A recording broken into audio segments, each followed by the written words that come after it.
We come from a very homosexual era of hip-hop as well. There was a radio personality once upon a time. Her name was Wendy Williams, and she was practically burned at the stake for talking about such. And now it's all come full circle.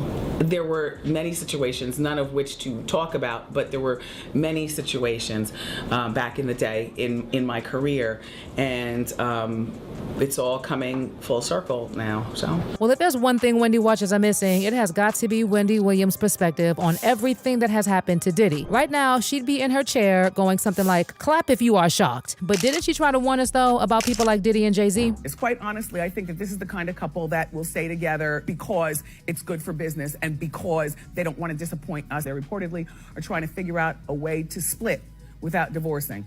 In other words, a hood divorce. Beyonce's true age, check. Yeah. Well, what is her true age? Miss Wendy Williams may be owed a big apology because she got the most backlash for talking about this. And we are going to be breaking down everything she said. What's the tea? well, spill it.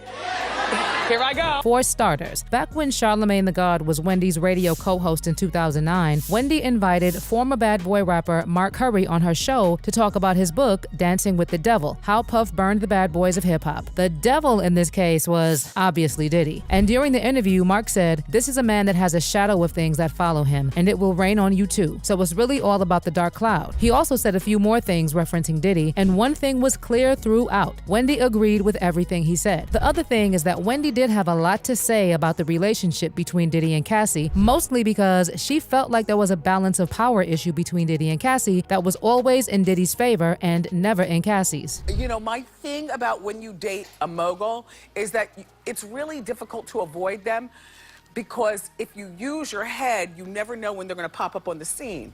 Like he's mogul, like he can hire a plane right now, zoom it to South Africa, land on the roof of the hotel where she's staying, okay? Pay people off at the front desk, give me the key and let me up in her room. Like I'm already paranoid as a person. But to know that somebody could actually swoop down on me in the middle of nothing would scare the bejesus out of me. Now, isn't this something that came up very strongly in the lawsuit that Cassie filed against Diddy? In the lawsuit, Cassie described in detail how Diddy was prone to uncontrollable rage and he subjected her to savage acts in which he punched and stabbed her, how she was admitted on several occasions, how she lost her memory because of how much Diddy used to lay hands on her, how she wanted to unalive herself, and how Diddy was forcing her to hook up with a succession of male hookers while he filmed the encounters. Near the end of the relationship in 2018, Cassie also accused Diddy of forcing his way into her home and forcing himself on her. Based on what Cassie said, Diddy brought her into his extravagant, fast-paced, and fueled lifestyle not long after she met him and signed to his label when she was 19 and he was pushing 40. So the power dynamic that Wendy was talking about was definitely there. Moving on. For those who recall, Diddy also tried to get even with Wendy and had her blackballed because of what she was exposing about him being on the DL. I mean, in her 2004 book, The Wendy Williams Experience, Wendy herself wrote that she had a certain level of contempt for Puff because he single-handedly tried to ruin her career. Wendy also claimed in 2005 during her radio show, The Wendy Williams Experience, that she was almost jumped by the girl group Total, who was signed to Diddy's record label Bad Boy Records, and she recalled the alleged moment and hinted that Diddy was involved during a 2019 episode of her talk show. I'm wrapping up my headphones and I'm going downstairs. My new boyfriend at the time, the bad Kevin, he was picking me up. But no, this is when he was the good Kevin, right? So I'm walking in the elevator with my intern at the time, Skeletor, but look, I'm like, why is everybody looking down at the sidewalk? I mean, noses were pressed to the glass. And I get downstairs and find this girl group jump out of a gypsy cab to come after me, to kick me. And I'm like, for what? You know what I said was true. You all are broken. You were living in the projects. And that was that. But the point I'm making is, you know, Amanda, you shouldn't have I didn't get back on the radio and talk about it. What I did was desire to do better so I can have a purple chair and talk about it right now and then have the whole scene play out in the Lifetime movie. As a matter of fact, Wendy also suggested that Diddy was behind her firing from radio during a 2013 interview with Vlad TV when she talked about how her firing revolved around her speculation about a certain hip-hop musician. We come from a very homosexual era of hip-hop as well.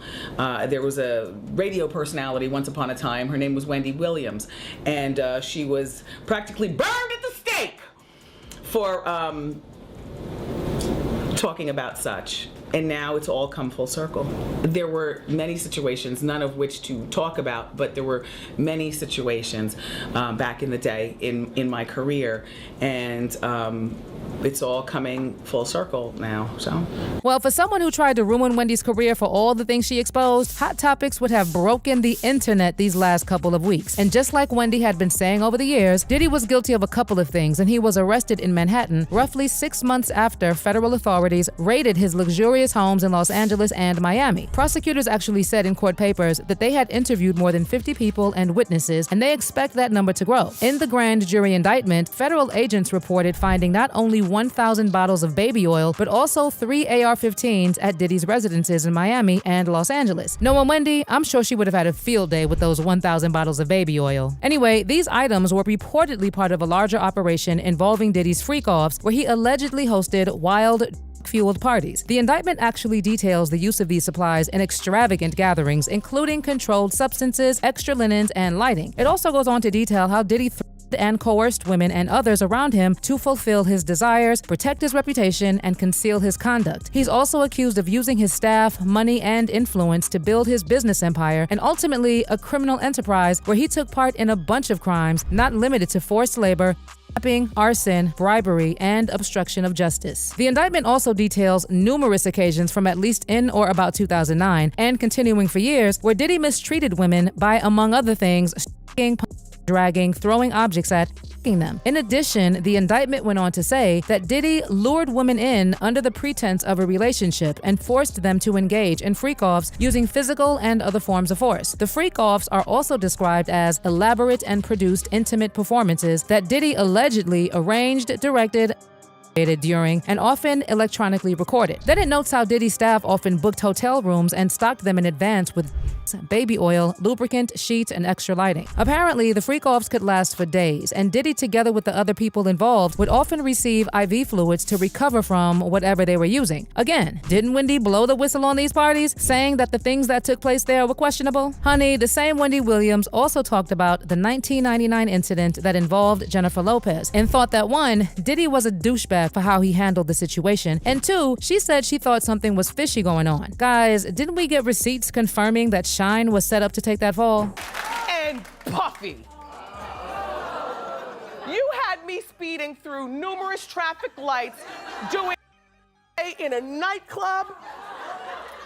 You remember, you had me do the perp walk and spend a few hours in jail. Die!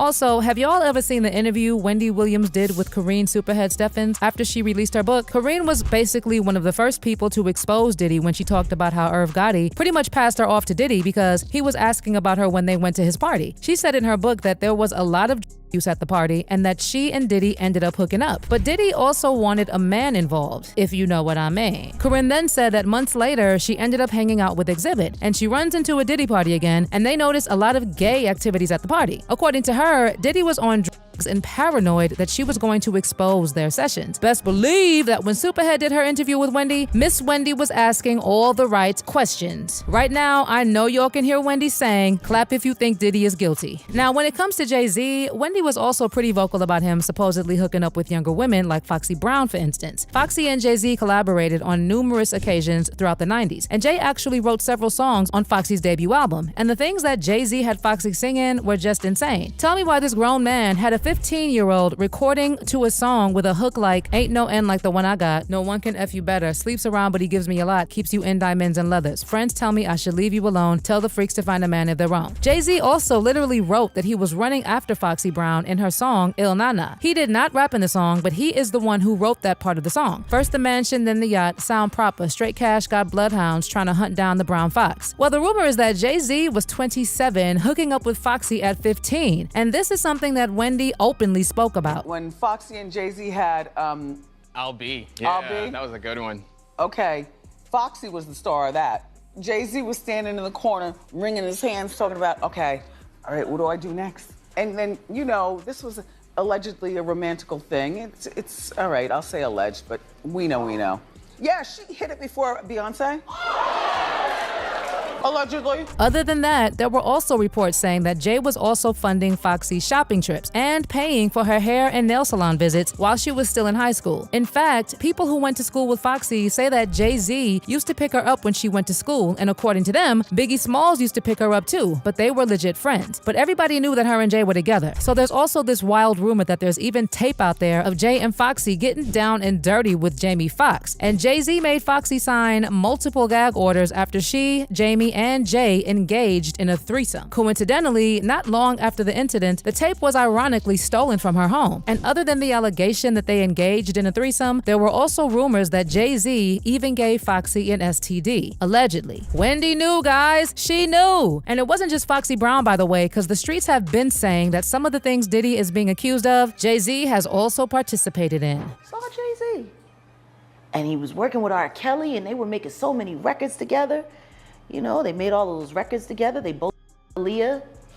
They shared so much in common. Yep, that's Jaguar Wright, who, by the way, has also been doing a lot of whistleblowing, and y'all have been calling her crazy. Anyway, when it comes to Jay-Z, remember Nas also suggested that Jay-Z knew what R. Kelly was doing with some young women, especially Aaliyah, and he told Wendy Williams during a radio interview when a tape of R. Kelly leaked, I could have showed the R. Kelly video that everybody's talking about and made fun of it and show pictures of Jay hanging out. You can't tell me that Jay didn't see a 14-year-old girl come into the studio and sit on R. Kelly's lap. You gonna tell me he didn't see no 14-year-old girl come into the vicinity? So if the feds are trying to get Diddy for illegally transporting young women across borders for you know what, maybe they should also be looking at Jay-Z, because the way he's being mentioned together with Diddy and R. Kelly is a little sus. Plus, even when we talk about Jay-Z's wife Beyonce, things just don't add up. You see, Jay-Z and Beyonce try to convince the public that they started dating when Beyonce was 19, but people from back in the day say that they were together when Beyonce was much younger. Somehow, Jay-Z managed to make sure that Beyonce stayed with him and even got married to him. But have y'all ever heard the details about how he has been and controlling Beyonce for years? Allegedly. Baby, what Wendy Williams was trying to tell us was that all these people, Diddy, Jay-Z, R. Kelly, they are all the same. And just like she said, everything is coming full circle. R. Kelly and Diddy are already facing the consequences of their actions, and I can bet that it's only a matter of time for Jay-Z. And the skeletons will definitely come out. But what do you think, guys? Does Wendy deserve an apology for all the backlash she got for being a whistleblower? While at it, let me know how you think she would have reacted to Diddy's arrest in the comments section below.